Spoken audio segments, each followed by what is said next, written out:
See the comments of the iPhone 16e review. But there are some small limitations of the official Qi 2 support. The big one really was that it doesn't support the fastest charging speeds. So it's 15 to 25 watts with the latest edition. Not disastrously slow, but it does make sense why some of the other manufacturers like Oppo or OnePlus or Huawei wouldn't adopt it. They'd rather continue developing and leaning on their Super VOOC and Dash charging, which is super fast. It's one of their selling points with like 80, 100 watt wireless charging.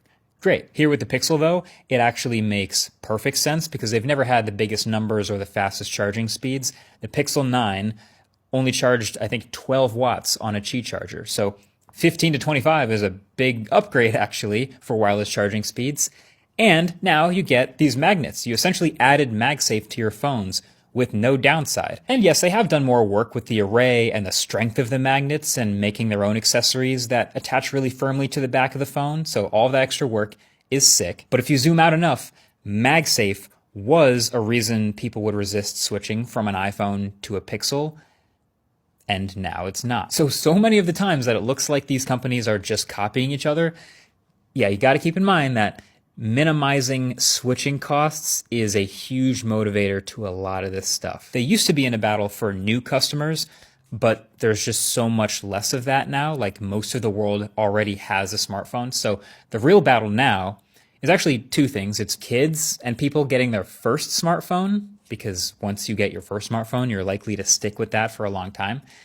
And then switchers. Now, the last thing is you can't talk about switching costs in the US and normies in the US without talking about the biggest obstacle that Apple has set up, which is iMessage lock-in.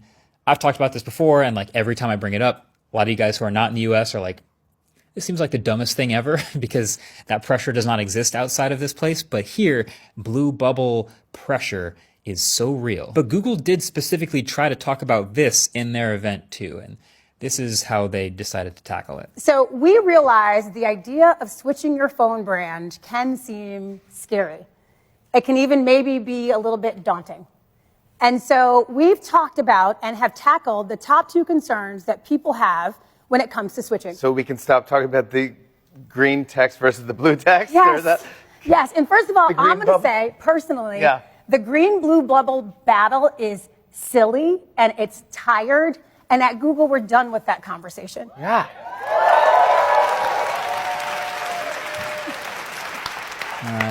I wasn't there, so I can't confirm this, but Andrew Edwards did say that they were showing applause signs to the audience who were there in person. Look, obviously, if it was up to Apple, they never would have adopted RCS, and they would love to keep their features as exclusive as possible in their little bubble. And then if you want to switch, you're leaving all these features behind. But now that Google's poking holes in that with interoperability and RCS, it's a little bit less of a bubble. I did make an entire video on blue bubbles versus green bubbles and that whole dynamic. So if you want to watch that, I'll link it right here or down below the like button. But don't think Apple has never tried this stuff either. Apple would love to entice Android users to come to their side of the fence. From the Move to iOS app that they built and put in the Play Store to the ad campaigns that they've run over the years, the newest Apple Intelligence feature that looks and acts a lot like that hit Circle to Search feature on Android, all of this stuff runs both ways. It's all in the name of competition. Something to think about. Anyway, stay tuned for the full Pixel 10 series phone reviews, and also the iPhones are right around the corner. It's about to be Techtember. There's a lot of interesting stuff in the pipeline. Thanks for watching. Thanks for subscribing. Catch you very soon in the next one.